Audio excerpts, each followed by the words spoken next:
আসসালামু আলাইকুম রহমতুল্লাহি অবরকাতুহু।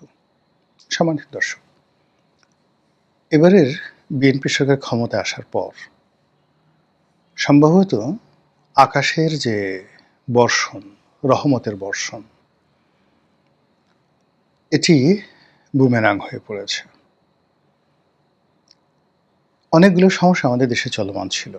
সেই সমস্যাগুলো অতীতে যে কোনো সময়ের চেয়ে বেড়ে গেছে। বিএনপি ক্ষমতা গ্রহণ করার সঙ্গে সঙ্গে দেশে এবং দেশের বাইরে অনেকগুলো সমস্যা মারাত্মকভাবে মাথাচাড়া দিয়ে উঠেছে। একই সঙ্গে যে সকল সম্ভাবনা আমাদের দেশে ছিল, সেই সম্ভাবনার দ্বারগুলো যাকে বলা হয় ক্রমশ বন্ধ হয়ে যাচ্ছে। ফলে এই সরকারের পক্ষে দেশ চালানো, পরিস্থিতি সামাল দেওয়া এবং পূর্ণ মেয়াদে, অর্থাৎ ৫ বছরের জন্য তারা যে যাকে বলা হয় ক্ষমতা নিয়েছে, এই ৫ বছর পূর্ণ মেয়াদে ক্ষমতা পরিচালনা করা বলতে গেলে একেবারে অসম্ভব হয়ে পড়েছে। যদি আওয়ামী লীগ কিচ্ছু না করে, শুধু ঘরে বসে থাকে, জামাত কিচ্ছু করবে না, শুধুমাত্র তাবলীগ করবে, নামাজ কালাম করবে, হজ করবে, উমরা করবে এবং সংসদে গিয়ে সারাদিন শুধু স্বাধীনতার ঘোষক শহীদ প্রেসিডেন্ট জিয়াউর রহমান তিনিই সব, তার পুত্র জনাব তারেক রহমান সাহেব তিনিই সব, এবং তাকে যদি উত্তর কোরিয়ার প্রেসিডেন্ট বা নেতা কিম জং ইলের মতো দেশের সব মানুষ সমর্থন করতে থাকে, তারপরও যে সমস্যাগুলো দেখা দিয়েছে, এর একটা সমস্যাও সমাধান হবে না। পৃথিবীতে এই মিরাকেল কখনো ঘটেনি। যেমন ধরুন, ১ নম্বরে বলছি, আমাদের যে বৈদেশিক ঋণ, এখন এই যে ঋণের পরিমাণ বলা হচ্ছে ২৩ লাখ কোটি টাকা। আবার বলছি, ২৩ লাখ কোটি টাকা।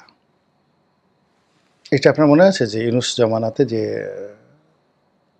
বাণিজ্য মন্ত্রী ছিলেন বশির, তিনি এই তথ্যটা দিয়ে গেছিলেন যে শেখ হাসিনার জমানাতে এটা নাকি ২ লক্ষ কোটি টাকা ছিল, এটা ২৩ লক্ষ কোটি টাকা হয়ে গেল। কিভাবে হয়ে গেল এটা আমরা জানি না, কিন্তু ২৩ লক্ষ কোটি টাকা এখন বৈদেশিক ঋণ। এই ঋণের তো একটা কিস্তি দিতে হবে। এখন এটা কি বৈদেশিক ঋণ না দেশি ঋণ? আমরা তো বৈদেশিক ঋণ বলতে জানি ধরেন ১,১২,০০০, মানে $১১২ বিলিয়ন। আমাদের যখন রিজার্ভ তার প্রায় ৩ গুণ আমরা বৈদেশিক ঋণ আছি।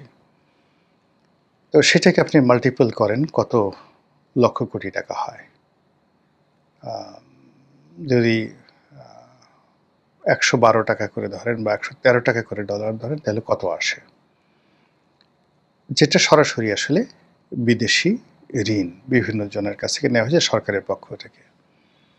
এর বাইরে প্রায় ১২ থেকে ১৫ বা ২০ বিলিয়ন ডলার, যেটা হচ্ছে প্রাইভেট লোন। বিভিন্ন প্রাইভেট কোম্পানি তারা বিদেশের বিভিন্ন ব্যাংক থেকে ডলারের লোন নিয়েছে এবং সেগুলো পেমেন্ট করার ব্যাপারে রাষ্ট্রকে গ্যারান্টি দিতে হয়েছে। তো ওই যে আগে বললাম যে $১১৫ বিলিয়ন, যেটা সরাসরি রাষ্ট্রীয় ঋণ, তার সাথে আবার প্রাইভেট এই ঋণগুলো আছে। এর বাইরে সরকার স্থানীয় ব্যাংক থেকে, বাংলাদেশ ব্যাংক থেকে, কমার্শিয়াল ব্যাংক থেকে বন্ড ছেড়ে যে ঋণ নিয়েছে, এখন এই সব মিলিয়ে আসলে কত টাকা হয় আমরা জানি না। ওই যে মন্ত্রী বলেছেন ২৩ লক্ষ কোটি টাকা, আমরা এখন এই ২৩ লক্ষ কোটি টাকারই নাচ্ছি। এর মধ্যে বিদেশি কত, দেশি কত, এগুলোর কোনো ব্রেকডাউন আমাদের কাছে নেই। এখন এই যে ২৩ লক্ষ কোটি টাকা, এটার তো একটা পেমেন্ট শিডিউল আছে। এটা আপনি বাংলাদেশ থেকে নেন বা বিদেশ থেকে নেন, এটা আপনাকে পরিশোধ করতে হবে। যখনই আপনি পরিশোধ বন্ধ করে দিবেন বা কোনো রকম সমস্যা হবে, আপনাকে নিজেকে দেউলিয়া ঘোষণা করতে হবে, রাষ্ট্রকে দেউলিয়া ঘোষণা করতে হবে। তো সেটা যে আমাদের এশিয়াতে এটা হয়নি। ইউরোপে ধরেন গ্রিস কয়েকবার দেউলিয়া হয়েছে, স্পেন কয়েকবার হয়েছে, ইটালি হয়েছে। তো ওদের মানে বন্ধু রাষ্ট্রগুলো তাদেরকে এগিয়ে এসেছে সাহায্য করার জন্য। আমরা দেউলিয়া হয়ে গেলে কেউ আমাদেরকে একটা পয়সা দেবে না। এই সমস্যা আপনি কিভাবে সমাধান করবেন? মানে তারেক জিয়া বলেন, যা কিছু বলেন, তাকে তো এই অর্থনৈতিক বিষয়গুলো আপনি মানে যদি ধরেন বিএনপির যারা লোকজন আছে, সবচেয়ে ভালো যে এক্সপার্ট বিএনপির মধ্যে ধরেন ২ জন লোক, আমির খসরু মাহমুদ চৌধুরী অর্থমন্ত্রী। গিয়ে দেখেন তো সে একটা ভালো ব্যবসা প্রতিষ্ঠান চালাতে পারছে কিনা, তার একটা যাকে বলা হয় অর্থনৈতিক প্রতিষ্ঠান আছে, সেটা লাভজনক কিনা। তো যে তার নিজের প্রতিষ্ঠানটাকে দায় দেনামুক্ত করতে পারেনি, সে কি করে দেশমুক্ত করবে? আচ্ছা, এরপরে ধরুন বর্তমান বাংলাদেশ ব্যাংকের গভর্নর, তিনি নিজে একটা সোয়েটার ফ্যাক্টরি চালিয়েছেন এবং সেখানে ৮৭ না ৮৮ কোটি টাকা তার খেলাফি ঋণ। তিনি কি করে বাংলাদেশ ব্যাংক চালাবেন? এরপরে সালাউদ্দিন সাহেব আছেন স্বরাষ্ট্রমন্ত্রী, তার কি কোনো কোম্পানি আছে, ব্যবসা আছে, বাণিজ্য আছে, বা কোনো গ্রুপ অফ কোম্পানিজ আছে যেটাকে তিনি দেখাতে পারেন যে আমি এই ২০ বছর ব্যবসা বাণিজ্য করে সরকারকে ১,০০০ কোটি টাকা দিয়েছি, নিজে লাভ করেছি, বাড়ি গাড়ি এগুলো করেছি, আই হ্যাভ দ্য এক্সপেরিয়েন্স।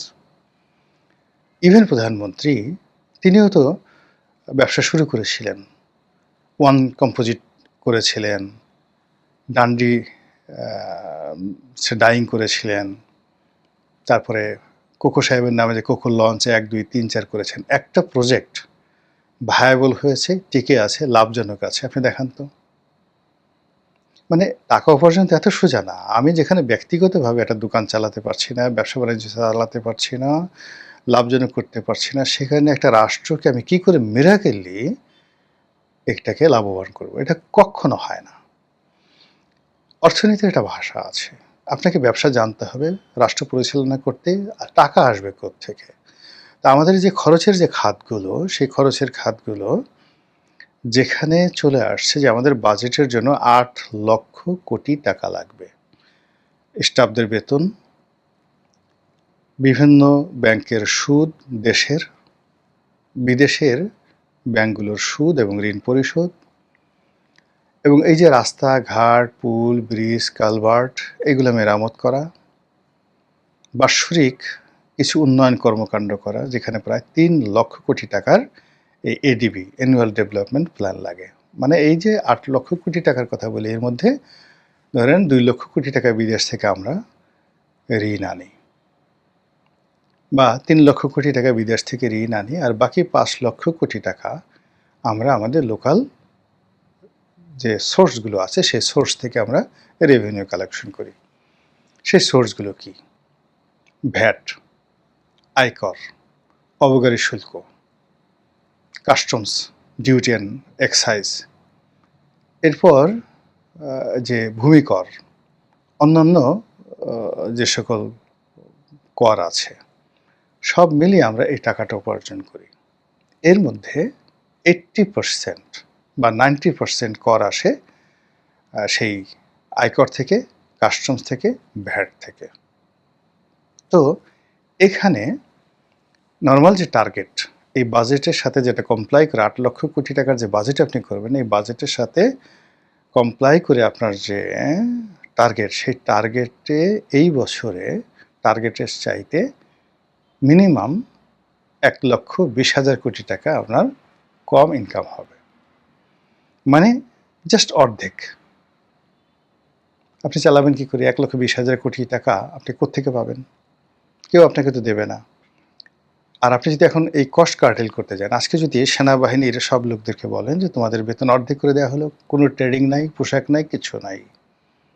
পুলিশকে যদি বলেন যে আচ্ছা ঠিক আছে, চাকরি করলে করো, না করলে না করো, অর্ধেক বেতন আর অর্ধেক লোক ছাঁটাই করে দেন, কয় ঘন্টা টিকতে পারবেন? কি অবস্থা চলবে? এখন এই যে ঢাকা চিটাগাং হাইওয়ে আছে, আপনি যদি মেরামত না করেন, মেট্রো রেল মেরামত না করেন, যেই জিনিসগুলো রয়েছে কোনো কিছু আপনি না করেন, এডিবি যদি আপনি বাস্তবায়ন না করেন, গ্রামীণ অবকাঠামো অর্থনীতি যদি আপনার চালু না থাকে, কেউ তো আপনার দল করবে না। তো টেন্ডার নাই, টেন্ডারবাজি নাই, টিয়ার নাই, কাবিখা নাই, কোনো কিছু নেই, কেউ রাজনীতিতে আগ্রহী হবে না। ফলে আপনি দেশ চালাবেন কীভাবে বলেন? এটা সম্ভব নয়। আবার এখন দেশের যে অবস্থা, সেই করোনার পর থেকে আজ পর্যন্ত ক্রমান্বয়ে ব্যবসা কমছে, বিদেশে লোক পাঠানো কমে যাচ্ছে, একটার পর একটা শিল্প কলকারখানা বন্ধ হয়ে গেছে। নতুন সেই গত ২ বছরে ৫০ লাখ লোক বেকার হয়ে গেছে। আর 50 লাখ নতুন শ্রমশক্তি যোগ হয়েছে, তারাও বেকার। মোট 1 কোটি নতুন বেকার, মানে যাদের চাকরি ছিল তারা চাকরি হারিয়ে ফেলেছে, আর যাদের চাকরি হওয়ার কথা তাদের কোনো চাকরি হচ্ছে না। এই 1 কোটি লোকই যে বার্ডেন ফর দ্য নেশন। এমনি আমাদের দেশে যেটা হলো 18 কোটি মানুষ, 18 কোটি মানুষের মধ্যে শ্রমিক মানে শ্রমজীবী মানুষ হায়েস্ট 6 কোটি। তো 6 কোটির মধ্যে আপনার 3 কোটি নারী, 3 কোটি পুরুষ। নারীদের একটা বিরাট অংশ, এখন 80% নারী শুধু গৃহকর্ম করে, বাইরে তারা কাজকর্ম করে না। দেশে বিদেশে নারীদের কত সংখ্যা, সব মিলিয়ে 50 লাখ নারী আছেন, আর বাকি 3 কোটি নারীর মধ্যে 2.5 কোটি নারী ঘরে বসে থাকে। এই যে পুরুষরা যে কাজগুলো করে, যে অর্থাৎ 3 কোটি পুরুষ, এই 3 কোটি পুরুষের মধ্যে বিদেশে আছে 1 কোটি, বাংলাদেশে আছে 2 কোটি। এই 2 কোটি লোক কাজ করে। এই 2 কোটি বাংলাদেশে যারা আছে তাদের মধ্যে 1 কোটি বেকার। তাহলে বুঝতে পারেন যে ইকোনমি, এগুলো আপনাকে খুব বেশি দূরে যেতে হবে না, আপনি নিজেই শুধু এই ক্যালকুলেশনটা করেন যে আপনি কিভাবে আপনার রাষ্ট্রটা চালাবেন, এবং এই 8 লক্ষ কোটি টাকা আপনি আপনার বাজেটের জন্য কোথা থেকে আনবেন, কে আপনাকে দেবে, কতদিন আপনাকে দেবে। এই বিষয়গুলো নিয়ে সরকারের মধ্যে কোনো রকম আতঙ্ক, হিসেব, খোলামেলা আলোচনা, এবং এই সকল ক্ষেত্রে যেটা জনমত গঠন করার জন্য, মানে সরকারের এই মুহূর্তে সবচেয়ে ভয়ের কারণ হলো সরকারি আমলা কামলা। তো তাদের উপর জনগণের একটা প্রেশার তৈরি করার জন্য যা দরকার সেটা সরকার শুরু করছে না, বরং সরকার বিভিন্ন বোগাস কথা বলে তারা আরও 5 লাখ লোককে সরকারি অফিসে নিয়োগ দেবে, আরও 5 লাখ। এদিকে প্রাথমিক শিক্ষকদেরকে নিয়োগ দেওয়া হয়েছে সম্ভবত ইউনূস সাহেবের জামানাতে, যাদেরকে এখন পর্যন্ত নিয়োগপত্র দেওয়া হয়নি। এরা এখন এসে এই শাহবাগ ঘেরাও করে সেখানে আন্দোলন তারা করছে। তো যেখানে আপনি এক্সিস্টিং যারা আছে তাদেরকে চালাতে পারছে না, সেখানে আপনি আরও 5 লাখ লোককে নিয়োগ দিবেন। তো এগুলোকে বলা হয় অবিমৃষ্যকারী, এগুলোকে বলা হয় আর্ত প্রবঞ্চনা, এগুলোকে বলা হয় ছেলে ভোলানো গল্প। রাষ্ট্র পরিচালনা এটা আপনি 24 ঘন্টার জন্য করতে পারেন, 48 ঘন্টার জন্য করতে পারেন, কিন্তু লং রানে আপনি যদি এই কাজগুলো করতে যান তাহলে আপনি ভালো করতে পারবেন না। যেটা বলছিলাম যে চলমান সমস্যাগুলো যেটা রয়েছে এটার 90% হলো অর্থনৈতিক সমস্যা। তো অর্থনৈতিক সমস্যা, এটার কোনো শর্টকাট এখানে সমাধান নেই।